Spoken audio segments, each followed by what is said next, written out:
భగవద్బాంధవులకు శుభోదయం. ఈ రోజు నుండి మనము శ్రీమద్ రామాయణం శ్లోకము రూపంలో వినబడుచున్నాం. ఈ శ్లోకములు ఏ ఇంటిలో అయితే వినబడతాయో ఆ ఇంటికి ఆపదలు, ఆటంకాలు రాకుండా ఆ శ్రీరామచంద్ర ప్రభు రక్షిస్తాడు అని నమ్ముదాం. అలానే ఈ శ్లోకములు మీ ఇంట రోజు రావాలి అంటే మన ఛానల్‌ని సబ్స్క్రైబ్ చేసుకోండి. ధన్యవాదములు. शुक्लाम्बरधरम् विष्णुम् शशिवर्णम् चतुर्भुजम् प्रसन्नवदनम् ध्यायेत् सर्वविघ्नोपशान्तये।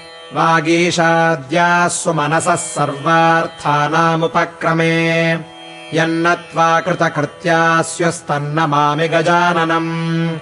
दोर्भिर्युक्ता चतुर्भिः स्फटिकमणिमयीमक्षमालाम् दधाना हस्तेनैकेन पद्मम् सितमपि च शुकम् पुस्तकम् चापरेण भासा कुन्देन्दुशङ्खस्फटिकमणिनिभा भासमाना समाना सा मे वाग्देवतेयम् निवसतु वदने सर्वदा सुप्रसन्ना। गुरुर्ब्रह्मा गुरुर्विष्णुर्गुरुर्देवो महेश्वरः गुरुः साक्षात् परम् ब्रह्म तस्मै श्रीगुरवे नमः। कूजन्तम् राम रामेति मधुरम् मधुराक्षरम् आरुह्य कविताशाखाम् वन्दे वाल्मीकिकोकिलम्।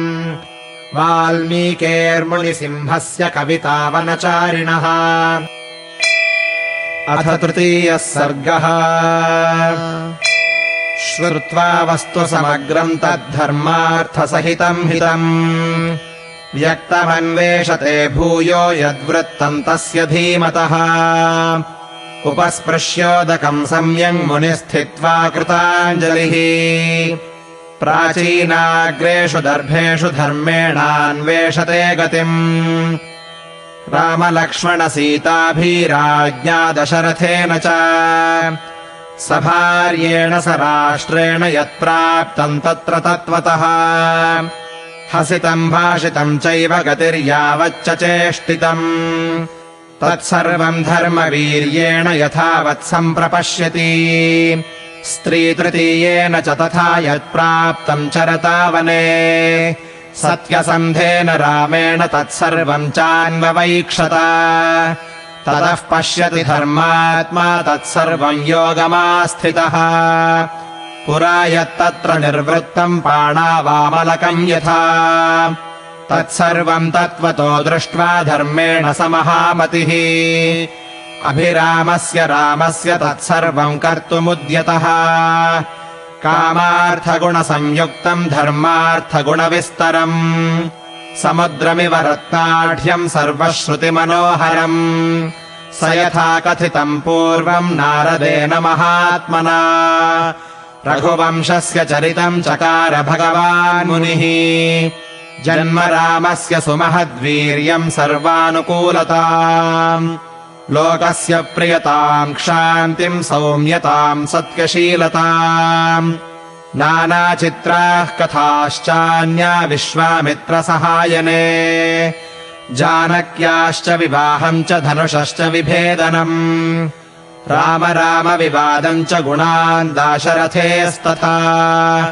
तथाभिषेकम् रामस्य कैकेय्या दुष्टभावताम् विघातम् चाभिषेकस्य रामस्य च विवासनम् राज्ञः शोकम् विलापम् च परलोकस्य चाश्रयम् प्रकृतीनाम् विषादम् च प्रकृतीनाम् विसर्जनम् निषादाधिपसंवादम् सूतोपावर्तनम् तथा गङ्गायाश्चापि सन्तारम् भरद्वाजस्य दर्शनम् भरद्वाजाभ्यनुज्ञानाच्चित्रकूटस्य दर्शनम् वास्तुकर्मनिवेशम् च भरतागमनम् तथा प्रसादनम् च रामस्य पितुश्च सलिलक्रियाम् पादुकाग्र्याभिषेकम् च नन्दिग्रामनिवासनम् दण्डकारण्यगमनम् विराधस्य वधम् तथा दर्शनम् शरभङ्गस्य सुतीक्ष्णेन समागमम् अनसूयासमाख्याम् च अङ्गरागस्य चार्पणम्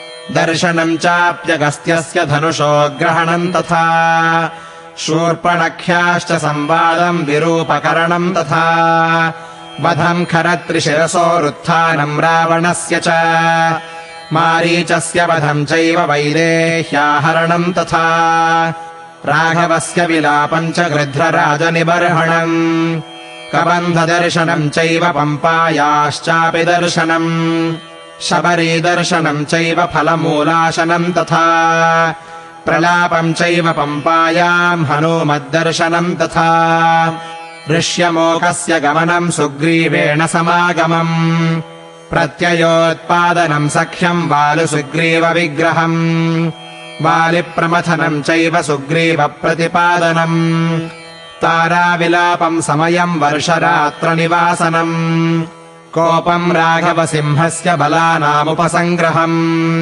दिशः प्रस्थापनम् चैव पृथिव्याश्च निवेदनम् अङ्गुलीयकदानम् च वृक्षस्य बिलदर्शनम् प्रायोपवेशनम् चैव सम्पातेश्चापि दर्शनम् पर्वतारोहणम् चैव सागरस्यापि लङ्घनम् समुद्रवचनाच्चैव मैनाकस्य च दर्शनम् राक्षसीतर्जनम् चैव छायाग्राहस्य दर्शनम् सिंहिकायाश्च निधनम् लङ्कामलयदर्शनम् रात्रौ लङ्काप्रवेशम् च एकस्यापि विचिन्तनम् आपानभूमिगमनमवरोधस्य दर्शनम् दर्शनम् रावणस्यापि पुष्पकस्य च दर्शनम् अशोकवनिकायानम् सीतायाश्चापि दर्शनम् अभिज्ञानप्रदानम् च सीतायाश्चापि भाषणम् राक्षसीतर्जनम् चैव त्रिजटा स्वप्नदर्शनम्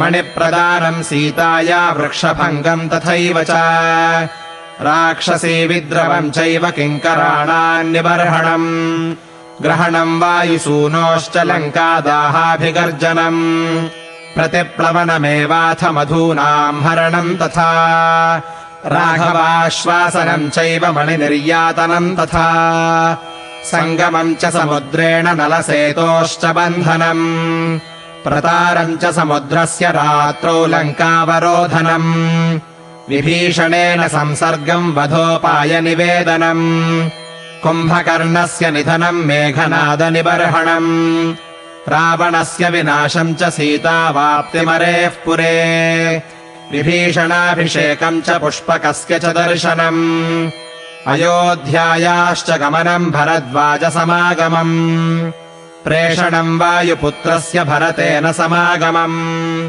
रामाभिषेकाभ्युदयम् सर्वसैन्यविसर्जनम् स्वराष्ट्ररञ्जनम् चैव वैदेह्याश्च विसर्जनम् अनागतम् च यत्किञ्चिद्रामस्य वसुधातले तच्चकारोत्तरे काव्ये वाल्मीकिर्भगवान् ऋषिः इत्यार्षे श्रीमद् रामायणे वाल्मीकीये आदिकाव्ये बालकाण्डे तृतीयः सर्गः।